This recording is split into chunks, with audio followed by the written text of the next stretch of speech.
పొరపాటున చేజారిన తరుణం తిరిగొస్తుందా? ప్రతి పూటొక పుటలా తన పాఠం వివరిస్తుందా?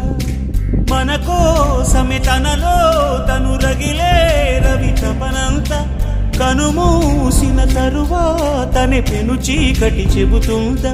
కడతేరని పయనాలెన్ని పడదోసిన ప్రణయాలెన్ని అని తిరగే ఛాయా చరిత పుటలు వెను చూడక ఉరికే కథలు తమ ముందు తరాలకు స్మృతుల చితులు అందించాలా ప్రేమికులు. ఇది కాదే విధిరాత అనుకోదేం ఎదురీత. 10 నెలలు తనలో నిన్ను మోసిన అమ్మైనా అప్పుడో ఇప్పుడో కనని కలను అంటుందా?